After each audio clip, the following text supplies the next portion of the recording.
ಇನ್ನು ಚಾಮರಾಜನಗರದಲ್ಲಿ 5 ಹುಲಿಗಳಿಗೆ ವಿಷಪ್ರಾಶನ ಪ್ರಕರಣ.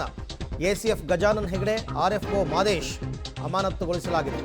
ಅಧಿಕಾರಿಗಳ ನಿರ್ಲಕ್ಷ್ಯ, ಕರ್ತವ್ಯ ಲೋಪ ಆರೋಪದ ಅಡಿ ಅರಣ್ಯ ಸಚಿವಾಲಯ ಇವರನ್ನ ಅಮಾನತುಗೊಳಿಸಿ ಆದೇಶವನ್ನು ಹೊರಡಿಸಿದೆ. ಯಾಕೆಂತಂದರೆ ಅದು ರಿಪೋರ್ಟ್ ಬಂತು, ತನಿಖಾ ವರದಿ.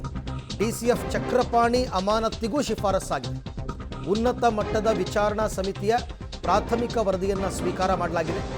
ಇಲಾಖೆಯ ವಿಚಾರಣೆಗೂ ಸಚಿವ ಈಶ್ವರ್ ಖಂಡ್ರೆ ಶಿಫಾರಸನ್ನು ಮಾಡಿದ್ದಾರೆ. ಡಿಪಾರ್ಟ್ಮೆಂಟಲ್ ಎನ್ಕ್ವೈರಿ ಆಗಬೇಕು ಅಂತಂದ್ಬಿಟ್ಟು, ಜೊತೆಗೆ ಸದ್ಯಕ್ಕೆ ಅವ್ರನ್ನ ಅಮಾನತುಗೊಳಿಸಲಾಗಿದೆ. ಆ್ಯಕ್ಚುಲಿ ಈ ಪ್ರಕರಣದ ತನಿಖಾಧಿಕಾರಿ ಆಗಿದ್ದಿದೆ ಗಜಾನನ್ ಹೆಗಡೆ ಅವರು. ಪ್ರಕರಣದಲ್ಲಿ ಆರಂಭದಲ್ಲಿ ತನಿಖೆಯನ್ನು ಆರಂಭ ಮಾಡಿದ್ದೇ ಗಜಾನನ್ ಹೆಗಡೆ. ಬಟ್ ಅವರದ್ದೇ ನಿರ್ಲಕ್ಷ್ಯ ಇದೆ ಅಂತ ಗೊತ್ತಾಗಿ ಅವರನ್ನು ಕೂಡ ಗಜಾನನ್ ಹೆಗಡೆ, ಮಾದೇಶ್ ಮತ್ತು ಚಕ್ರಪಾಣಿ ಎಲ್ಲರನ್ನೂ ಕೂಡ ಅಮಾನತು ಮಾಡಬೇಕು ಅಂತ ಈಗ ಅರಣ್ಯ ಸಚಿವ ಈಶ್ವರ್ ಖಂಡ್ರೆ ಅವರು ಆದೇಶವನ್ನು ಹೊರಡಿಸಿದ್ದಾರೆ. ಅಲ್ಲಿ 1 ತಾಯಿ ಹುಲಿ ಮತ್ತು 4 ಮರಿಗಳು ಮೃತಪಟ್ಟಿತ್ತು.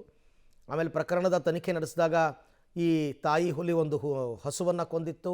ಆ ಹಸುವನ್ನು ಕಳ್ಕೊಂಡಂತಹ ಮಾಲೀಕ ಮಾಧು ರಾಜು ಬಿಟ್ಟೋದಂತಹ ಹಸುವಿನ ಮಾಂಸಕ್ಕೆ ವಿಷ ಸಿಂಪಡಣೆ ಮಾಡಿದ್ದ. ಅದನ್ನು ತಿಂದು ಹುಲಿಗಳು ಸಾವನ್ನಪ್ಪಿದ್ವು. ಆ ಪ್ರಕರಣ ಇಡೀ ದೇಶಾದ್ಯಂತ ಸಂಚಲನಕ್ಕೆ ಕಾರಣವಾಗಿತ್ತು. ಈಗ ಸದ್ಯಕ್ಕೆ ಪ್ರಕರಣದ ಪ್ರಾಥಮಿಕ ತನಿಖಾ ವರದಿ ಇಲಾಖೆಗೆ ಸಿಕ್ಕಿದೆ. ಅದರಲ್ಲಿ ಅರಣ್ಯಾಧಿಕಾರಿಗಳ ನಿರ್ಲಕ್ಷ್ಯ ಅಂತಕ್ಕಂಥದ್ದು ಗೊತ್ತಾಗಿದೆ. ಹಾಗಾಗಿ ಅಲ್ಲಿರ್ತಕ್ಕಂಥ DFO ಚಕ್ರಪಾಣಿ, ಗಜಾನನ್ ಹೆಗಡೆ ಮತ್ತು ಮಾದೇಶ್ 3 ಜನ ಅಧಿಕಾರಿಗಳನ್ನು ಅಮಾನತು ಮಾಡೋದಕ್ಕೆ ಈಗ ಆದೇಶವನ್ನು ಹೊರಡಿಸಲಾಗಿದೆ. ಜೊತೆಗೆ ಒಂದು ಡಿಪಾರ್ಟ್ಮೆಂಟಲ್ ಎನ್ಕ್ವೈರಿ, ಅವರ ಇಲಾಖೆಯ ಒಳಗಡೆ ಒಂದು ಎನ್ಕ್ವೈರಿಯನ್ನು ಮಾಡಲಾಗುತ್ತೆ. ಅಲ್ಲಿಯೂ ಕೂಡ ಇವ್ರದ್ದು ತಪ್ಪು ಅಂತಕ್ಕಂಥದ್ದು ಕಂಡು ಬಂದರೆ ಮುಂದೆ ಶಿಕ್ಷೆ ಏನು ಎತ್ತ ಅಂತಕ್ಕಂಥದ್ದನ್ನು ಇಲಾಖೆ ನಿರ್ಧಾರ ಮಾಡುತ್ತೆ.